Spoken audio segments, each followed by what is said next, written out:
For more recipes, conversation, DIYs for kids, don't forget to subscribe to our channel and hit the bell icon so you never miss a video from kidstoppress.com. Really what we would like to call our talk is right from the start. When you choose a system, when you choose a school, when you choose a curriculum, when you choose younger or older, when you choose a class or a method. girls, boys or co-ed, it's choice. You are making a choice because a 2-year or 3-year-old cannot make a choice. So you're making the choice on their behalf, right? Yeah.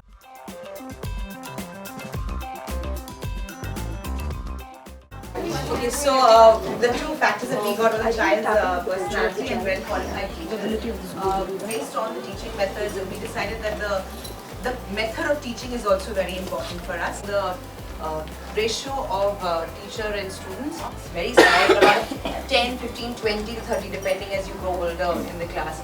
Whereas my colleague from the group had an impression that if you have a larger number of students, in terms of like 300 students in a batch and stuff, the competitiveness is more.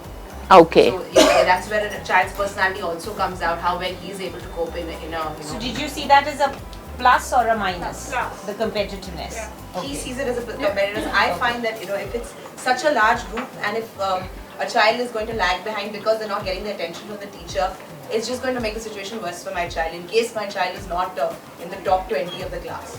So that's which links to what somebody said over there, the personality of the child.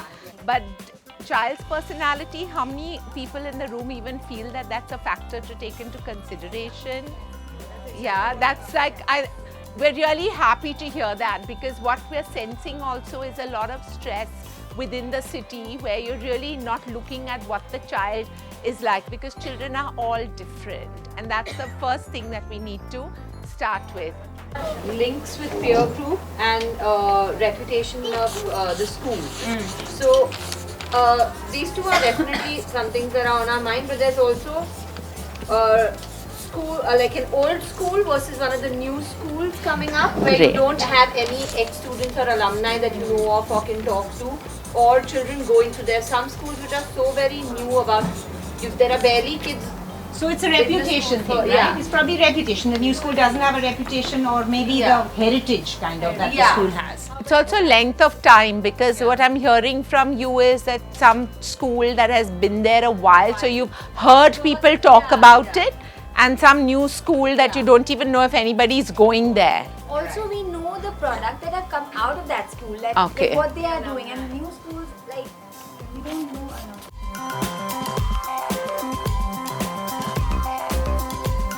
We're talking about a training that we are looking at here, so let's divide it, right? There's education and there's strategy for doing an exam. A strategy to do an exam, believe you me, I had one kid whom I taught who told me, I cracked the ICSE in 3 months from January to March. I was like having a great time before that and actually ended up with a 90 somewhere. But this cracking the exam and strategizing is very different from learning. So let's not also think about this training or this entrance exam at age 3.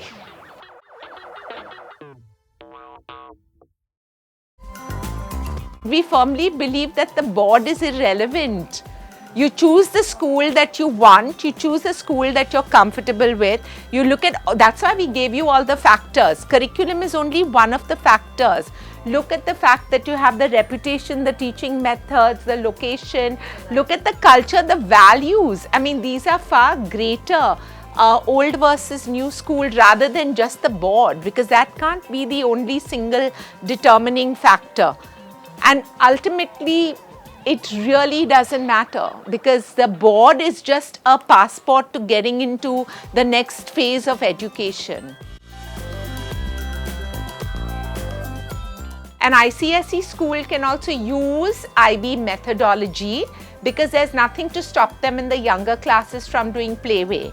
I mean, we all know there are so many JV girls over here. Everybody had Mr. H coming to visit when they were learning the alphabet. I mean, that's a typical thing that an IB school would do.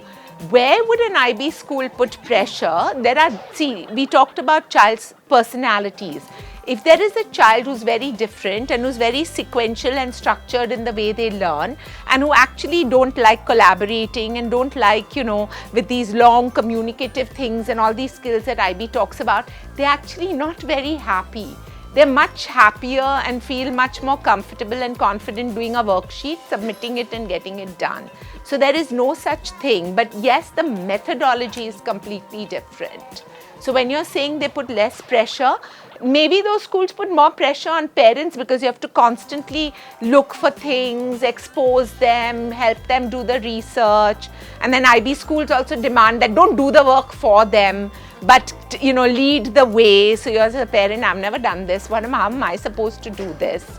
So there's all of that. So you need to think about the methodology, and all schools do adapt.